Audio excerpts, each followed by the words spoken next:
Yo, still bills. What's the deal, man?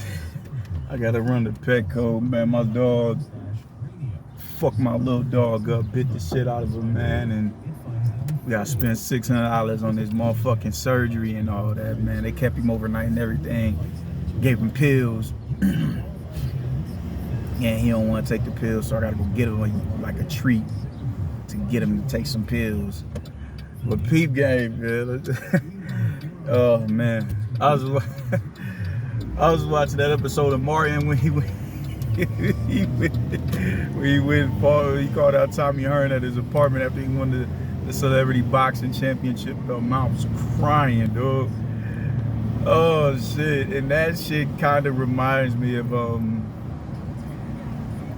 what just to pop it off, man. With running your mouth will get, running your mouth will get you a good ass beating. And that's kind of what it looked like Leonard Ellerby then stepped into. like, it's like, I get it, man. Us here in America, our struggle here in America, unless you come from like a Central American, South American, or Caribbean background, you can't necessarily see nobody across the pond being able to fuck with you like that. Or you come from, some wild parts in Africa, or,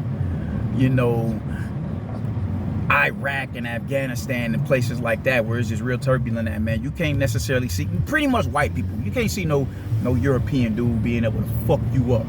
You're like, man, who the fuck is this white boy? You're like, this white boy right here? You always got that in the back of your head. This white boy right here? Him? I'm gonna beat the shit out of this nigga. Like, that's just the mentality of most niggas up here in America, man. That's just, it don't matter how good of a fighter he is.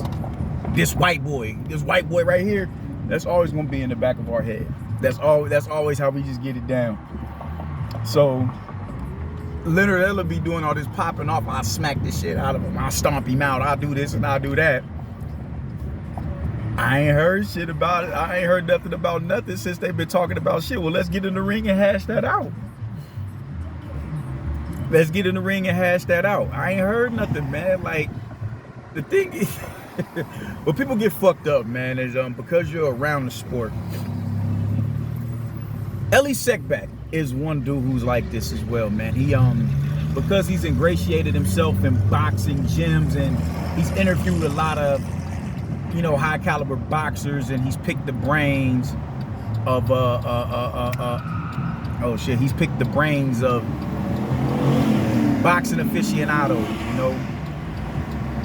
He thinks that, and he's worked on the bag a little bit, he thinks that inadvertently makes him, just because he has the he may be somewhat knowledgeable on the sport, that makes him be able, that automatically gives him the muscle memory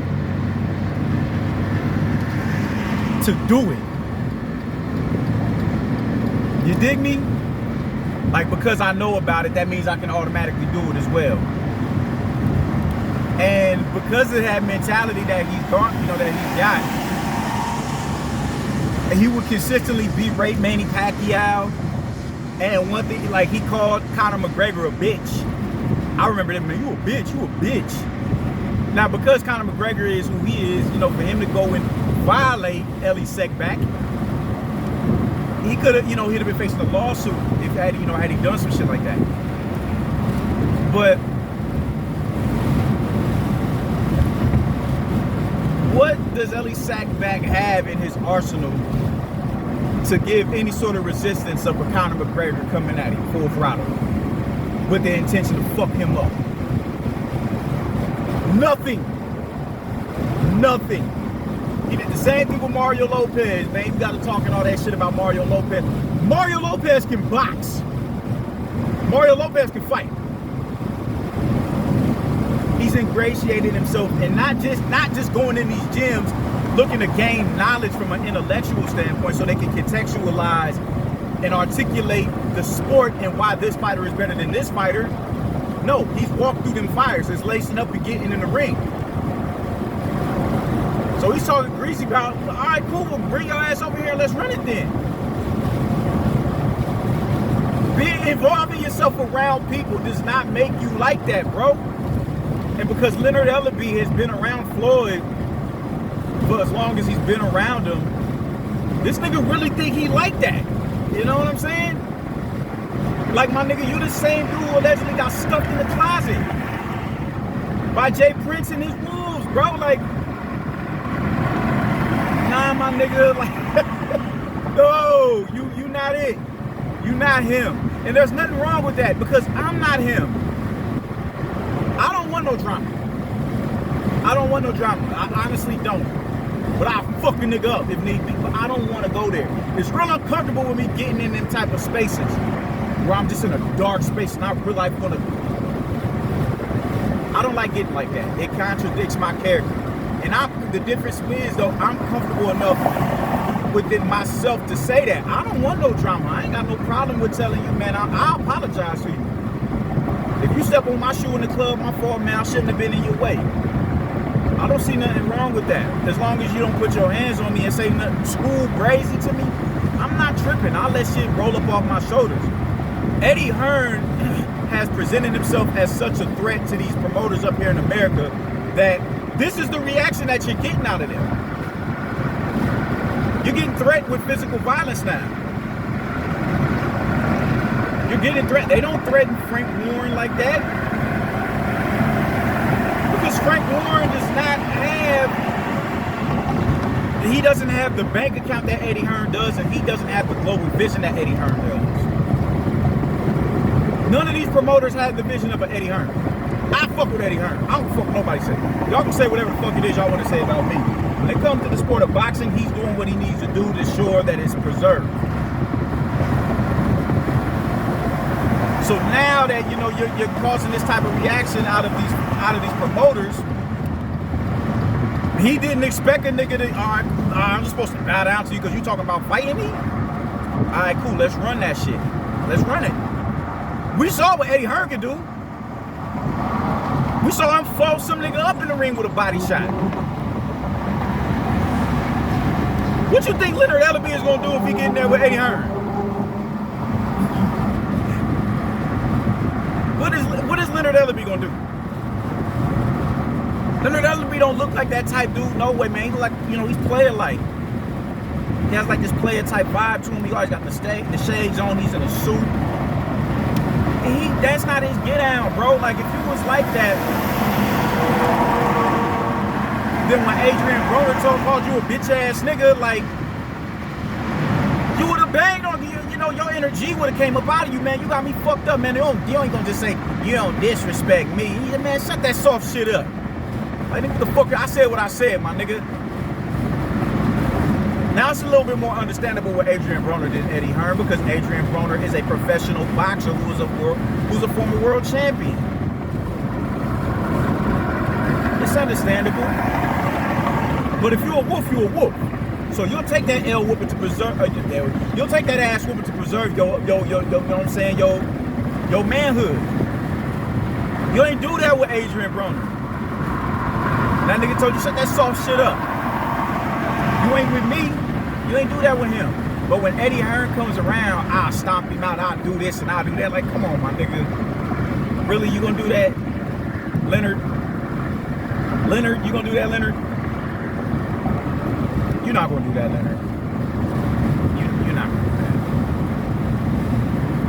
that. And that's okay. That's okay, because I wouldn't do it.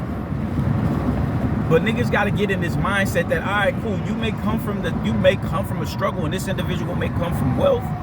That don't mean he won't fuck you up. We seen Eddie Hearn get in the ring and actually punch somebody, and we saw the results of that. And the nigga looked like he was about your height, and he folded him up, and he looked like he was in better shape than you. So why you threatening motherfuckers with violence like you gonna take, like you ready to take it there with somebody, bro? You ain't ready to take it there with no Eddie. Eddie will crash your ass. Being a water boy and all that shit don't, I mean, you may have worked, you know, did a little bit of drills or whatever the case may be, but even, like when you look at Sam Watson, we've at least seen him work the speed bag in the gyms. We've at least seen Sam Watson work the speed bag. He's doing something to let it be known. Yo, bro, like I'm not just no promoter. You dig what I'm saying? Like, nigga, come at me, nigga, run up. I know how to defend myself. I don't recall seeing that from you. I could be wrong, but I don't recall seeing that shit. And there's too many stories about you getting crashed by Jay Prince. Homies getting stuffed in the closet, dog. Like, well, you know, where was all that thugging at when them niggas ran up on you?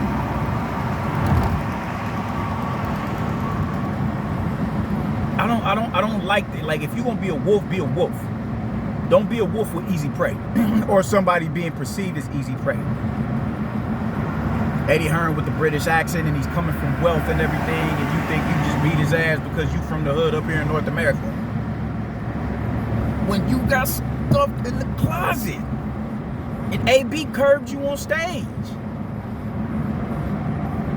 Like, bitch is a trigger word with most individuals. Like, even with me, like, hey, you'll see a response out of me. Like, bro, nah, that ain't it, my nigga. Like, I ain't none of that bitch shit over here, you dig? It's to a point now where men up here, we take the word bitch more harsher than women. When I was growing up, you call a woman a bitch, it was on. Now, bitch, oh, that's my bitch right there. I'm his bitch. You dig? Like, damn, shorty, like, you on that shit? That nigga called you, yeah, Leonard, a bitch ass nigga too. You ain't pop, you ain't get up, you ain't get crunk on that nigga or nothing, bro. You ain't bring no drama to that nigga. But because it's Eddie Hearn, you'll slap the shit out of him. I'm gonna stomp him out. Look, bitch. All right, cool. All right, bet it sound good. Now that y'all got that opportunity to get in there and get some of that drama off y'all chest, what you gonna do about it? Because Eddie Hearn with it. He with it. So, the ball's in your court, Leonard. Deuces, nigga.